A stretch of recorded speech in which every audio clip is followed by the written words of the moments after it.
Bonjour mes amis. Waouh, waouh, quel plaisir de vous voir ici, rempli de joie. On n'a pas tellement envie d'arrêter cette louange, cette adoration, hein. Cette présence de Dieu qui est là. Je m'organise, d'accord? Voilà, tout est là. Alors le titre de mon message ce matin, c'est « Appelé à prospérer ». Dieu continue à nous appeler à prospérer.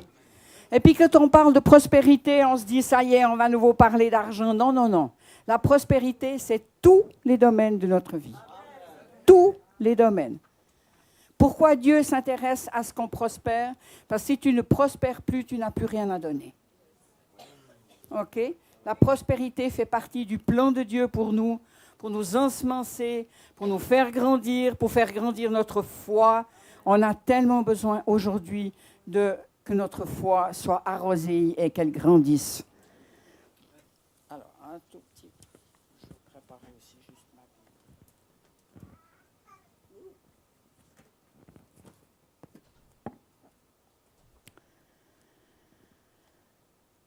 J'aimerais lire 3 Jean 2. C'est la base de mon message. Si on peut le mettre là, voilà, vous pouvez le lire. Hein. Dans la Bible, Parole de vie. Ami très cher, je souhaite que tu te portes bien ou que tu prospères, selon les traductions, à tout point de vue. Ta vie chrétienne est bonne. Je souhaite que ta santé soit aussi bonne. Je l'ai pris un petit peu différemment parce que ça nous ouvre des fois un tout petit peu une compréhension différente. Le premier point que j'aimerais partager avec vous, c'est prospérer. Dans le royaume de Dieu, il n'y a rien qui reste stagnant. Vous avez vu tout ce que Dieu fait, tout ce que Dieu a créé, c'est appelé à prospérer. Chaque plante, chaque arbre, chaque chêne a des semences en lui qui sont appelées à prospérer. Et la semence, parfois, elle est toute petite. Un gland de chêne, c'est comme ça grand. Des fois, ils sont plus grands, ce n'est pas important. Il est appelé à devenir un chêne. Et pour nos vies, c'est la même chose. Tout ce que Dieu a créé est appelé à se grandir et se multiplier. Dieu est un papa et son désir le plus cher n'est rien d'autre que de nous voir grandir, prospérer dans tous les domaines de notre vie. Quand il a créé l'homme et la femme à son image, il les a bénis et il leur a donné l'ordre de se reproduire, de multiplier, de remplir la terre. Quel job ils avaient, hein? C'était extraordinaire. Ils avaient tout devant eux. Ils avaient le temps, ils avaient l'espace, ils avaient tout pour prospérer et grandir. Il les plaça dans un jardin magnifique. Son désir était de leur faire plaisir et de les bénir. Vous savez que ce Dieu-là, c'est le même aujourd'hui. Son désir était de leur faire plaisir. Il les a mis dans un lieu succulent, extraordinaire. Aujourd'hui, son désir n'a pas changé malgré la chute. Le péché, la malédiction, il désire toujours nous bénir et nous voir prospérer. J'aimerais lire pour ça avec vous dans Jean. Je l'ai écrit. Jean 3,16. Dieu a tellement aimé le monde qu'il a donné son Fils unique. Ainsi, tous ceux qui croient en lui ne se perdront pas loin de Dieu, mais ils vivront avec lui pour toujours. Mes amis, c'est notre espérance. Quelle espérance glorieuse. Après avoir passé sur cette terre avec des difficultés, avec des choses qui ne sont pas faciles, on va vivre avec lui pour toujours. Toujours nous serons en sa présence. Et ces derniers temps, je réfléchissais un peu sur l'éternité. C'est dur pour nous, hein, parce qu'on est vraiment carré. Hein. On est étroit de pensée. L'éternité, pour nous, c'est... On a un début, on a une fin, on naît, on meurt. Mais l'éternité avec lui pour toujours dans les délices. Dans les délices, il n'y aura plus de douleur, plus de choses qui vont nous peser. C'est quelque chose d'extraordinaire.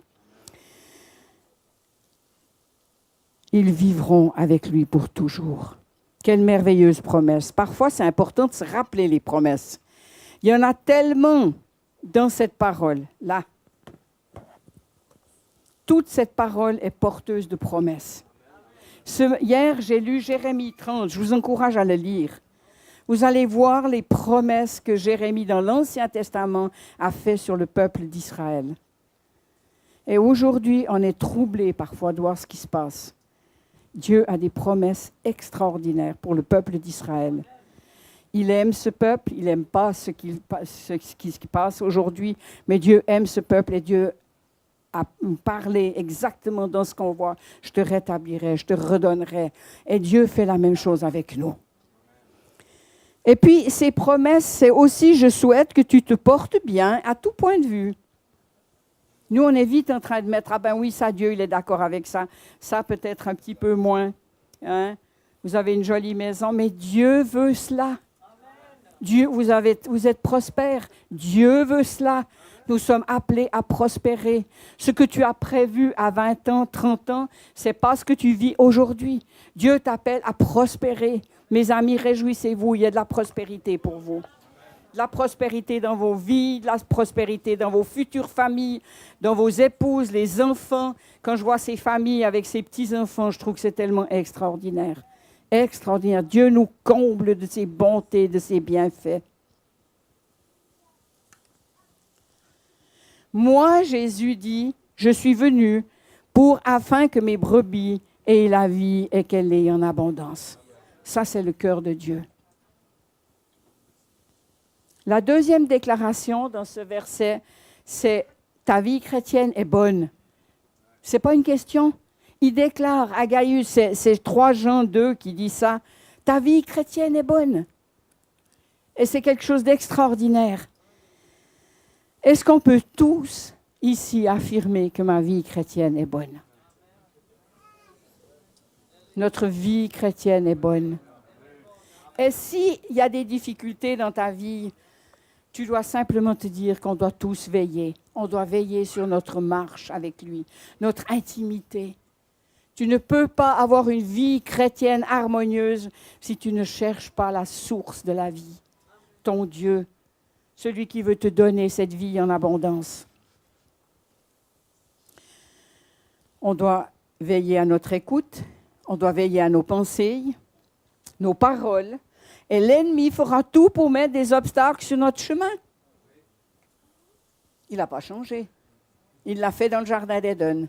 Ils étaient placés dans un lieu de rêve pour l'éternité.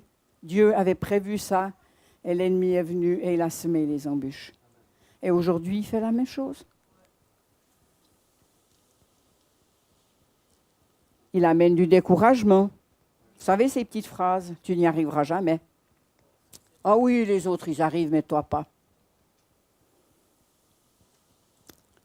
Ça, c'est pour le découragement. Ça, c'est pour toi. Sentiment, c'est pas pour toi. Sentiment d'infériorité. Tellement de gens souffrent de sentiments d'infériorité, de complexes d'infériorité. Les autres, ils ont de la facilité, moi pas. Les autres, ils arrivent à dire les choses, moi je suis timide. Partout que tu saches, tu sois timide ou pas, Dieu veut que tu sois débarrassé de ta timidité. Mais partout, ta vie, elle parle. Même si c'est le silence, ta vie, elle parle. Ta façon d'aimer les autres, elle parle. La façon de te comporter, elle parle. Sentiment d'infériorité. On va voir après comment arracher ces choses de nos vies. La lassitude. Oh, la lassitude, ça nous gagne tous. Hein? Ça fait bien trop longtemps que tu attends. Vous connaissez ces petites phrases de l'ennemi? Tu vois bien, il ne te répond pas. Ça fait déjà longtemps. Cette vieille histoire, laisse-la tomber. Et beaucoup de choses sont tombées à terre parce qu'on n'a pas su attendre. On n'a pas su semer et attendre la volonté de Dieu. Moi-même, on laisse tomber les choses. Bah, laisse tomber, on peut vivre sans ça. Alors que Dieu t'avait demandé de prospérer dans ce domaine et de ce domaine-là. Et on l'a laissé tomber parce que ça prenait trop de temps.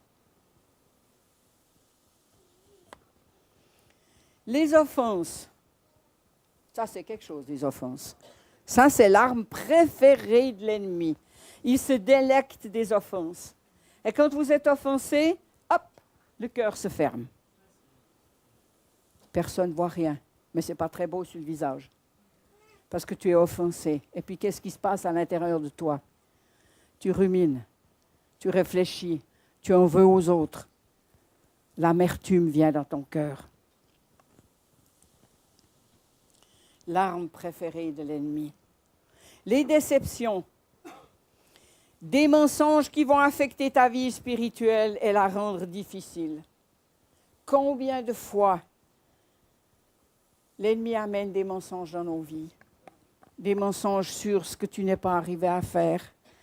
Oui, un jour ou l'autre, tu seras offensé, déçu, choqué, mais si tu traites ces choses, si tu choisis de pardonner et de lâcher l'offense, tu retrouveras les promesses pour ta vie.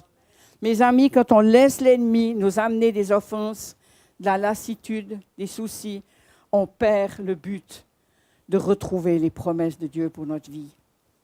On perd ce but. Dieu nous a donné tellement de promesses. Et je sais que beaucoup de gens disent, mais moi, je n'ai pas ces promesses pour ma vie. Mais elles sont là.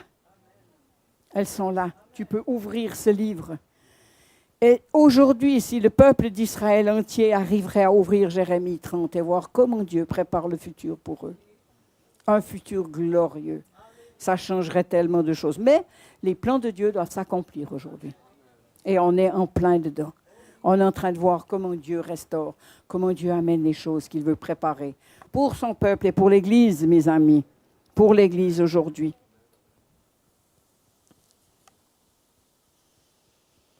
Soyons d'accord de lâcher les offenses. Et vous savez, quand on ne lâche pas les offenses, celui qui nous a offensés, il n'est pas malheureux.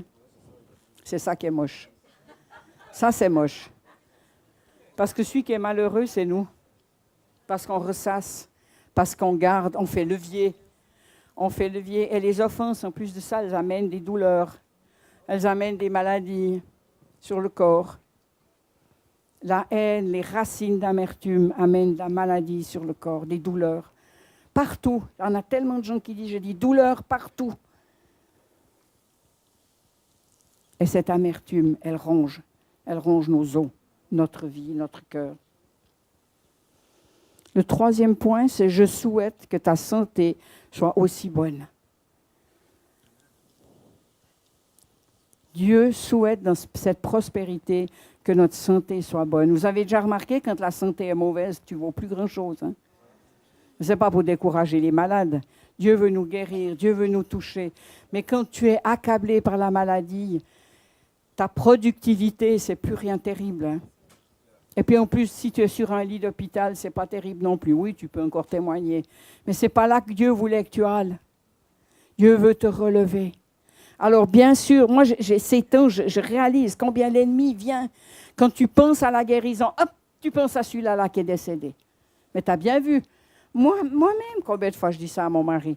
Mais cette femme, elle a eu la foi jusqu'au bout. Elle est morte. Le Seigneur m'a dit, arrête de dire ces choses-là. Il a un plan pour chacune de nos vies. Il sait ce qu'il fait. Et on n'a pas connu la vie des personnes qui sont décédées complètement. Quel travail elles ont fait. Oui, moi j'ai connu des femmes de foi qui ont proclamé la parole, qui sont mortes. Dieu est le Dieu souverain. Et on ne sait pas tous les arrière-plans et de ce que lui voulait. Mais pour nous, il dit que je veux que tu sois guéri. Je souhaite que ta santé soit aussi bonne.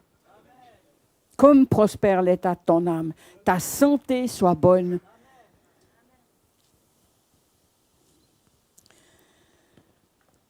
Proverbe 4, 20 à 22.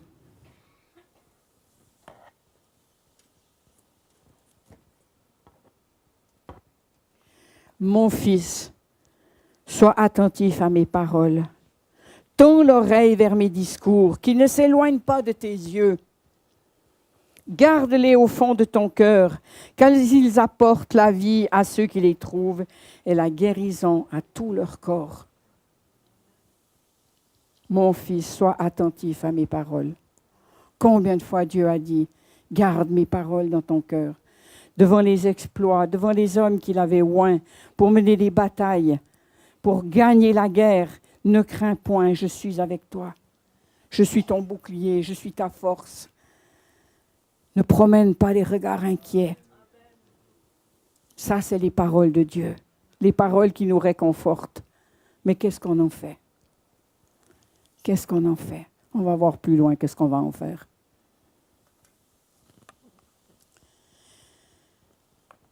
Matthieu 13 nous parle de Jésus.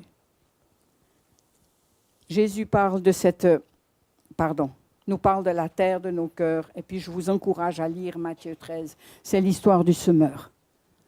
Et on va voir et développer quelques points de ce semeur qui a semé sur le chemin, dans les pierres,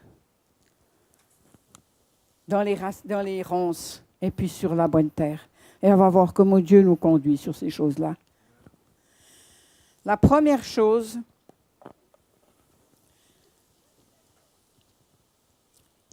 il nous parle de la terre de nos cœurs et nous encourage à lire.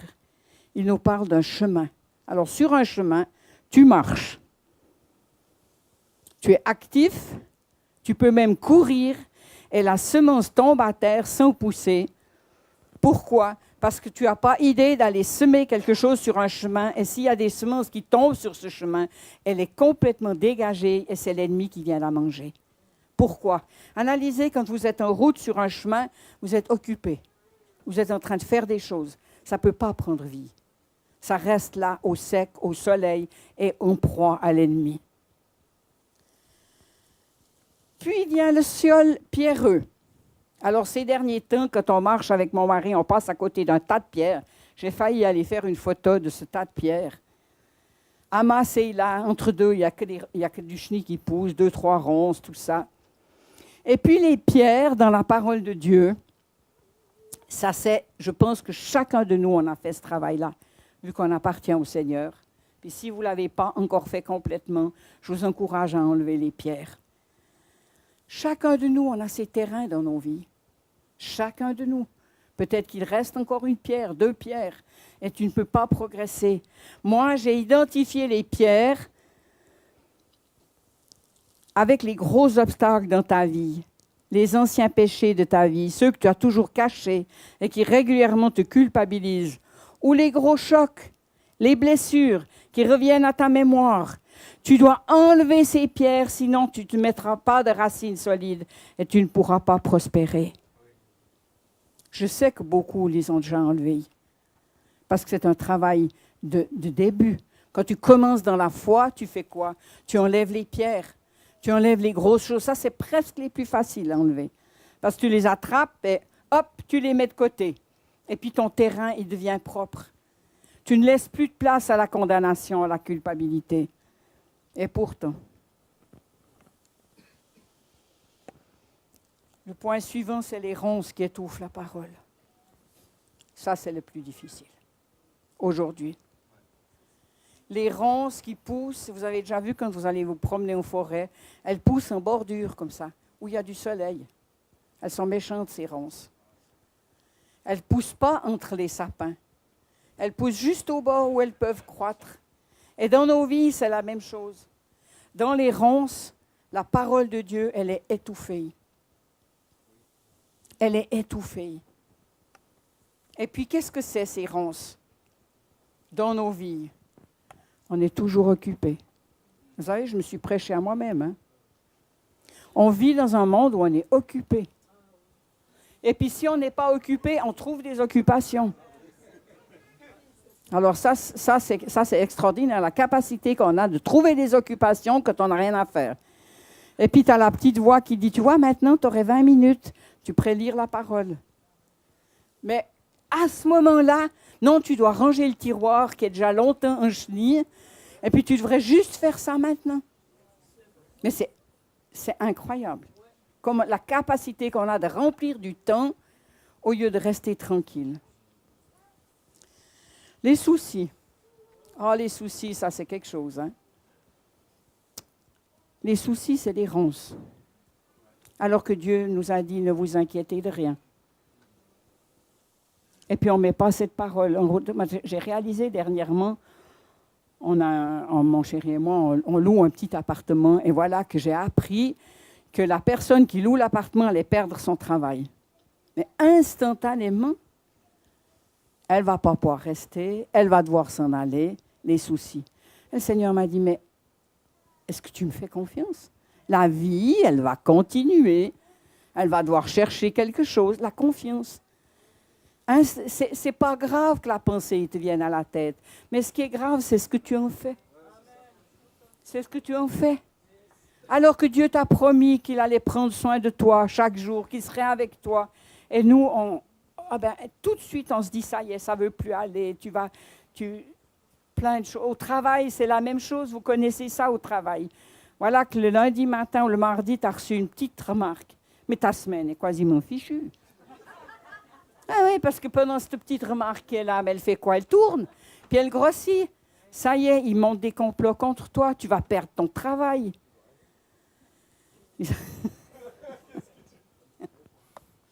Au coin. derrière la truc. Non. Extraordinaire. Vous êtes merveilleux. Je vous aime tellement. Combien de fois on se laisse envahir par des soucis? L'attrait des richesses qui occupent nos pensées et nos cœurs. Alors moi, j'ai rien contre la richesse, je l'aime assez. On aime ça. On aime, ben oui, moi aussi. Une jolie maison, le bien-être, payer nos impôts. On n'aime pas toujours payer nos impôts. Mais quelle grâce dans nos pays, mes amis, si on peut les payer. Puis quand on arrive à la fin de l'année, mais c'est tellement extraordinaire de voir que ça roule. Dieu a pris soin de nous. Dieu nous a protégés. Et puis si tu es tombé et que tu as eu des choses difficiles, qu'est-ce qu'il fait le Seigneur? Il te relève. Il te relève. Il t'a relevé X fois. Peut-être qu'il y a un domaine dans ta vie où il ne t'a encore pas relevé. Mais garde espoir. Garde espoir. C'est tellement important que ces racines... Il ne va pas là? Il va lâcher. OK. Tu sens ça? D'accord. Ah oui. Il va lâcher. Mince. La richesse, ce n'est pas que Dieu ne la veut pas. C'est qu'est-ce que tu mets en premier. Cherchez d'abord le royaume des cieux et toutes ces choses vous seront données par-dessous. Si tu peux jouir d'une belle maison, Adam et Ève, ils n'avaient pas été mis dans un crouille-coin. Dieu les avait placés dans un jardin parfait, merveilleux. Et bientôt, quand on sera près du Seigneur, on va voir ce qu'il avait prévu pour l'humanité. Mais c'est juste où tu mets ton cœur. Où est-ce que tu as placé tes attentes? Et on perd tellement de temps dans nos pays à courir après les choses encore plus. Alors que Dieu veut que tu sois satisfait.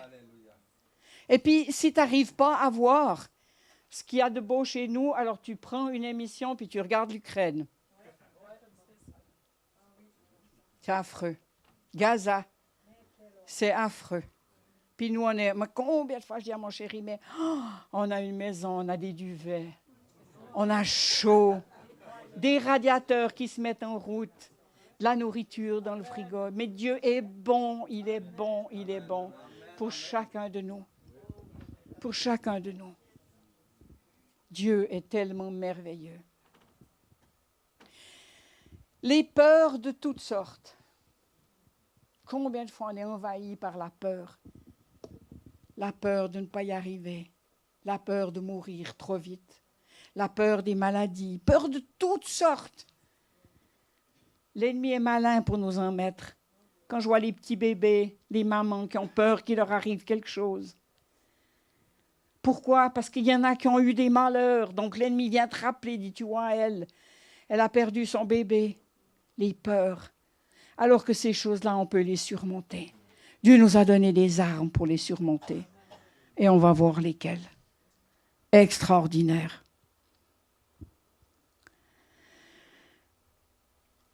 Les ronces, c'est encore le non-pardon. Les offenses, j'en ai déjà parlé. J'ai déjà partagé ça avec vous. Ces choses qui viennent pour nous ronger.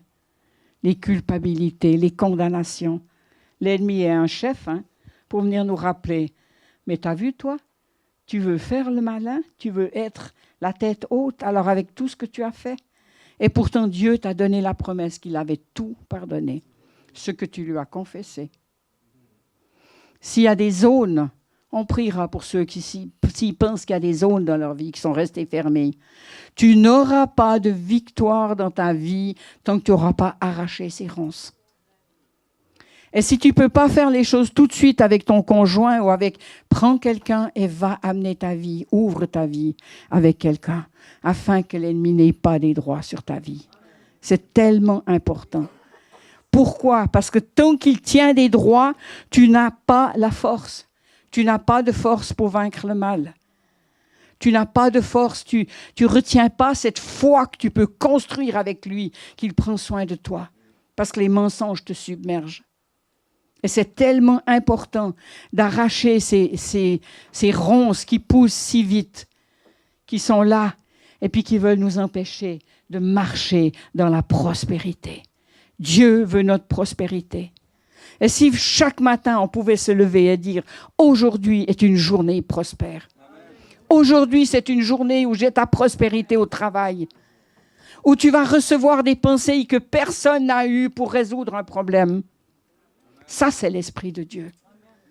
Ça, c'est quand on arrache les ronces. Tu peux y arriver. Tu peux être audacieux et aller vers ton patron et dire « Moi, j'ai reçu cette pensée-là. Qu'est-ce que vous dites ?» Allez pas en état de supériorité puis lui dire « Moi, je sais tout. » Non, j'ai reçu cette pensée. Qu'est-ce qu'on pourrait faire avec ça? Et il y a des choses qui sont sorties de situations incroyables avec l'Esprit de Dieu, dans les enfants de Dieu, là où vous êtes, dans les situations de chaque jour. Dieu est tellement bon. Le 4e point, c'est la bonne terre qui va porter du fruit. On désire tous avoir toujours plus de cette bonne terre. La bonne terre, c'est une terre qui est labourée. Croyez que la terre, elle aime être labourée? Pas trop, hein? Elle est travaillée, elle est malaxée. Dieu nous travaille. Il nous malaxe. Demandez-lui de l'aide, parce que par tout seul, on n'arrive pas. Hein? Demandez-lui de l'aide d'arracher les racines, de nous montrer où il reste des racines qui ne sont pas bonnes dans nos terres.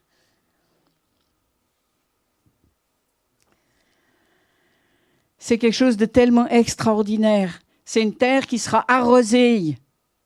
Arroser cette terre avec la parole de Dieu. On va voir comment après.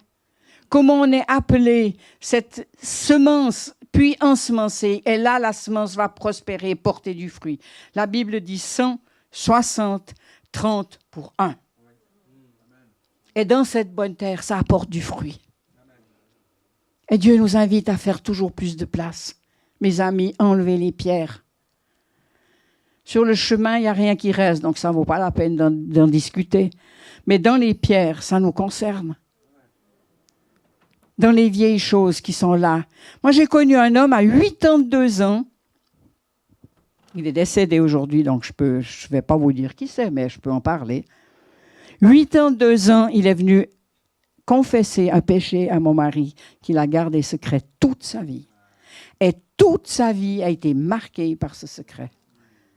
Oui, c'était quelque chose de grave. Mais aujourd'hui, on ne se doit rien du tout, mes amis. Rien du tout. On est tous faits de la même pâte. Et si quelqu'un vient te confesser quelque chose de grave, eh bien, mets-toi à genoux avec lui et donne-lui la grâce de Dieu. Donne-lui la grâce de Dieu. Dieu a pardonné, vous le savez, Dieu a pardonné des criminels. Il y a des nazis qui ont tué des centaines de personnes, qui ont pu se mettre à genoux et demander pardon à Dieu. Ils ont été pardonnés. Et vous croyez que votre faute, c'est la seule que Dieu, lui, ne peut pas pardonner? Non, mais, vous voyez, il faut toujours faire un tout petit peu des rapports de choses. Il y a des hommes affreux qui ont été pardonnés. Et puis nous, on se laisse avoir par de la condamnation, de la culpabilité, parce que dans nos vies, il y a quelque chose qu'on a fait jeune. Et cet homme a été marqué par ce silence toute sa vie. Il a été retenu dans son couple, dans sa famille, par la culpabilité et la condamnation. Et il n'a pas pu être l'homme qu'il aurait voulu être. Il n'a pas pu prospérer spirituellement. Oh, peut-être qu'il aura prospéré un peu matériellement, oui. Mais vous savez, quand les choses reviennent tout le temps, parce qu'il y en a un qui vient pour nous les rappeler. Tout le temps et tout le temps. Enlevez ces pierres. Et ensuite, attaquez-vous aux racines. Les racines de nos vies qui nous infectent. Et vous, les jeunes, j'aimerais vous encourager. Apprenez à travailler ce terrain que Dieu vous a donné. C'est vos cœurs. Gardez vos cœurs plus que toute autre chose, car de lui viennent les sources de la vie. Les sources de la vie. Et c'est tellement beau quand on peut être jeune. Moi, nous, on a vécu pendant des années déjà jeunes. On voulait suivre le Seigneur. On a vu sa bonté. On ne connaissait pas la vie de l'esprit. Mais Dieu était tellement fidèle avec nous. Pourquoi? Parce qu'on lui demandait des choses simples. Conduis-moi vers le bon conjoint. Conduis-moi vers la bonne personne. Que je puisse créer un beau mariage. Qu'on puisse faire envie aux autres. Que nos enfants soient dans une terre où c'est béni. C'est tellement important. Alors peut-être que tu as fait des mauvais choix, mais Dieu répare les mauvais choix. Dieu répare. Il n'est pas ce Dieu qui vient, lui, te taper dessus. L'ennemi, oui, mais pas Dieu. Dieu te dit, je peux te relever. Je peux enlever ces racines. Je peux guérir ton cœur. Tu as été blessé, tu as été trahi. Je peux guérir ton cœur. J'ai entendu l'histoire, j'ai lu une histoire dans un livre. Je ne sais pas si c'est Yong Kisho ou bien je ne sais plus qui avait une femme devant lui qui était complètement tordue par l'arthrite. Toutes ses mains ne pouvaient plus rien faire. Et ils ont prié pour elle. L'Église a prié pour elle. Rien ne changeait. Rien ne changeait. Et un jour, il s'est mis devant Dieu. Alors qu'il priait encore pour elle, puis Dieu lui a dit, arrête de prier pour elle. Elle n'a pas abandonné son mari qui l'a divorcée. Elle n'a pas lâché. Elle n'a pas lâché cette offense. Elle vit tous les jours avec lui, dans la haine. Et quand il lui a dit ça, elle a bondi. Elle s'est mise en colère. Elle lui a dit, quitte, ça qui te permet de t'occuper de ma propre vie. Il lui a dit, lâche ton mari. Mais il lui a dit, ça fait c'est 30 ans que je l'ai lâché. Il m'a quitté, qu'il est parti. Il lui dit, oui, physiquement, tu l'as lâché, mais pas dans ton cœur. Et tu es rongé par l'amertume. Et la haine et le ressentiment. Les racines, mes amis, les ronces qui mangent nos vies. Et je sais que Dieu, il fait ça ces temps. Pourquoi? Parce qu'il a des nouvelles choses pour nous. Ce matin, j'ai entendu une parole du Seigneur qui disait « Mais mes amis, ne vous troublez point, que vos cœurs ne soient pas troublés. Oui, on va peut-être devant des choses difficiles, mais nos cœurs ne doivent pas être troublés. Parce que Dieu a fait des promesses pour nos vies.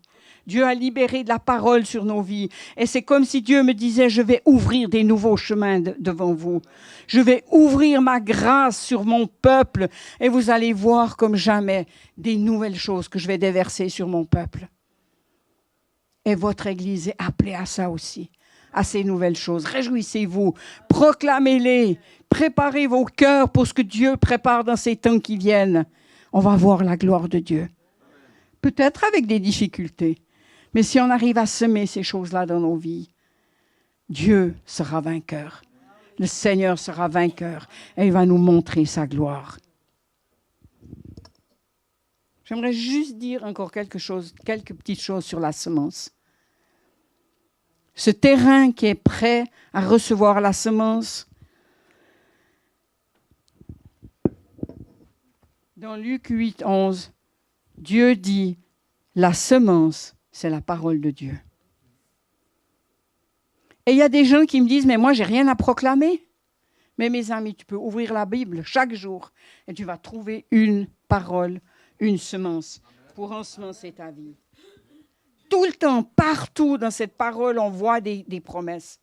Et souvent, ça correspond exactement à ce que tu as besoin le jour même. Prends cette parole, commence à la semer. Comment je peux arracher les ronces? Comment je peux ensemencer ma terre? En proclamant la parole de Dieu. J'ai ouvert parole sur ma Bible, là, sur l'ordinateur. J'ai ouvert parole de guérison. Mais vous en avez des dizaines qui circulent. Mais c'est extraordinaire. Et moi, je dois apprendre. Je disais à mon chéri ce matin, vous savez, des fois, je suis triste. J'ai trop couru. Je n'ai pas pris assez de temps pour la parole de Dieu. Alors, il me dit, c'est encore le temps de rattraper. Oui, il y a peut-être plus beaucoup d'années devant moi, parce qu'on vieillit, puis l'espace se raccourcit, mais on peut désirer encore plus. Parce qu'on a des terres qu'on veut ensemencer. Et pour la terre à ensemencer, il n'y a pas d'âge, mes amis. Ça aussi, c'est un mensonge de l'ennemi. Tu es trop vieux, mais c'est foutu pour toi. Tu rêves encore de faire des choses pour Dieu, tu es trop vieux. C'est fini. Regarde les jeunes, ils ont tout devant eux. Oh, ça vient aussi chez moi. Hein? Oui, l'ennemi, il est le même avec tout le monde. Puis qu'est-ce que tu veux? Tout te fatiguer pour les 10 années ou les 15 années qui te restent devant toi. Mensonge. Mensonge de l'ennemi. Apprenons à prendre cette parole. Dieu nous a donné cette parole à chacun de nous. Et si tu veux beaucoup récolter, il faut semer beaucoup. La terre qui a été préparée, labourée, elle ne va rien donner tant que tu ne vas pas y mettre de la semence. La terre de ton cœur, elle va rester stérile si tu n'y mets pas de la semence. Et si pendant 1 semaine ou 2 semaines, tu proclames toujours le même verset, c'est pas grave. Continue à le faire. Continue à parler sur la maladie. Continue à parler sur les choses qui t'affectent. Par ces meurtrissures, j'ai été guéri. Ah ben oui, pour ton intelligence, ça ne correspond pas à grand-chose. Puis ni pour tes sentiments, ni pour tout ce que tu ressens. Mais la parole est semée. Et quand elle a été semée, elle porte du fruit. Et ça, c'est quelque chose d'extraordinaire. C'est hier qu'on a entendu que quand tu as prié pour une personne, cette prière n'est pas vaine. Elle a peut-être été gardée et sauvée parce qu'une personne a prié pour elle. La prière, la semence, semer la parole de Dieu dans votre terre, et ça va pousser.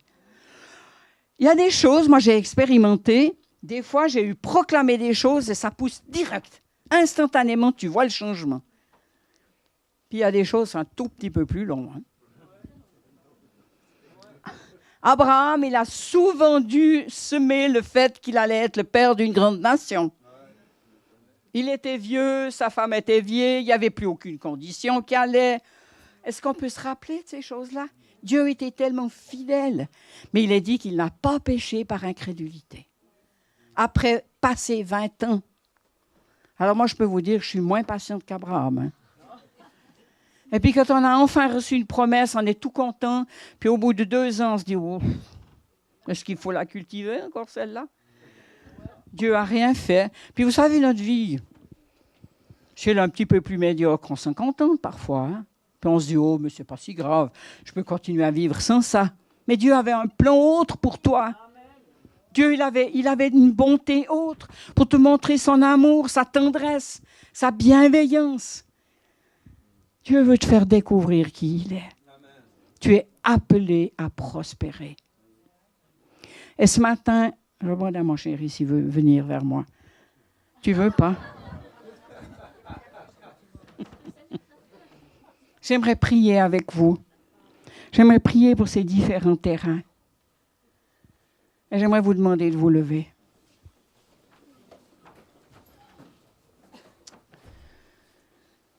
S'il y a des gens qui ont besoin d'enlever des pierres dans votre vie, alors je vous laisserai vous approcher des conseillers, si vous avez confiance ou d'une personne de confiance, pour amener ces pierres. Mais j'aimerais prier pour tous ceux qui ont besoin d'arracher les ronces. Ces ronces qui toujours nous vous repoussent. Et quand on a enlevé les pierres, la première chose, si on ne s'aime pas, c'est les ronces qui viennent. Et nous, dans nos cœurs, on doit apprendre à les enlever instantanément quand elles poussent. Enlever ces ronces qui sont les soucis, qui sont les offenses, qui reviennent et reviennent.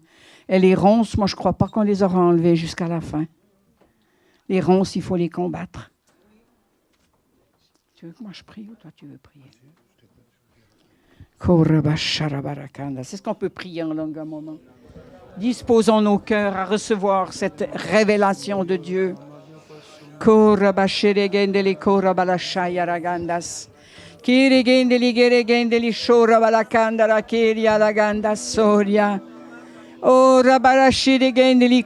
Esprit Saint, Esprit Saint, viens avec ta lumière. Viens éclairer nos vies, nos cœurs. Viens éclairer le terrain que nous sommes, Seigneur. Et si nous avons de nouveau été envahis par les ronces, Seigneur, je veux te prier pour chacun de nous, pour que nous puissions à nouveau arracher ces ronces. Seigneur, ce n'est pas toi qui vas les enlever, c'est nous. C'est nous qui devons les arracher, les enlever et ressemer de la bonne graine. Ô Père, rends-nous actifs, rends-nous réactifs quand les ronces veulent prendre le dessus. De nouveau, Seigneur, travailler, labourer cette terre qui est bonne. Père Céleste, je veux libérer ta grâce sur chacun de nous et que tu redonnes des forces à ceux qui ont perdu espoir. Tu redonnes des visions à ceux qui n'ont plus de vision. Tu nous rends capables, Seigneur, de recevoir à nouveau tes promesses et de les planter dans notre cœur. Seigneur, les écouter ne suffisent pas. Tu nous dis de parler la parole face à l'ennemi. Oh, Sharabanda la Kiriberia Raganda la Shoria Raganda Soria. Viens renouveler les forces de chacun pour marcher et aller avec toi. Kurabashaya. Gloire à Dieu. Je veux vous encourager la prochaine fois que vous prenez votre Bible, la prochaine fois que vous la regardez, regardez-la comme un sac plein de semences. C'est un sac plein de semences. Il y a des semences de variétés différentes selon vos besoins. Ce que vous semez, c'est la nature de ce que vous allez récolter. La semence, elle est abondante. C'est le terrain qui manque de place, mais la semence, elle est abondante. J'aimerais faire une chose très simple ce matin. J'aime beaucoup ça, là. Ce pain, c'est très beau. J'aimerais inviter ceux et celles qui sont malades et qui ont un besoin spécifique de Dieu à venir prendre un petit morceau de ce pain. On va rompre ce pain. Mais si vous prenez juste prendre du pain de façon... je veux que vous le preniez comme une semence. Jésus a dit, je suis Jéhovah Rapha. Ou plutôt Dieu dit ça. Dans Exode 15 au verset 26, c'est la première fois que Dieu se présente comme celui qui guérit. Le prophète Ésaïe 53, le prophète dit, dans ses meurtrissures, il y a la guérison. 1 Pierre 2, 24 dit, par ses meurtrissures, nous avons été guéris.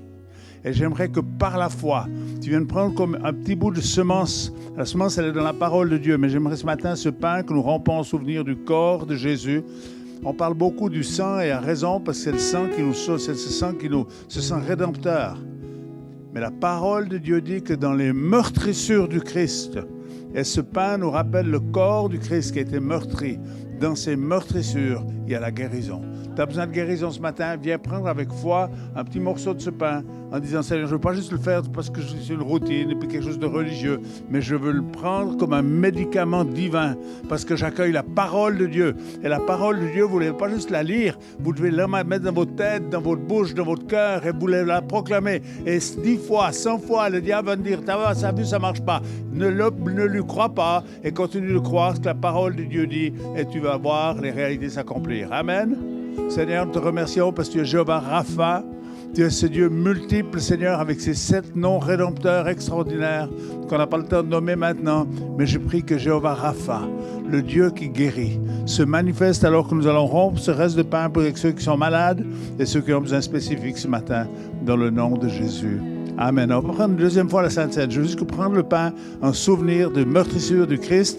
Et la Bible dit que dans les meurtrissures, il y a la guérison. Donc vous allez recevoir la guérison. Croyez que Dieu vous guérit. On ne va pas prendre du temps pour prier pour vous, mais prenez ce pain dans la foi que la puissance de guérison se manifeste.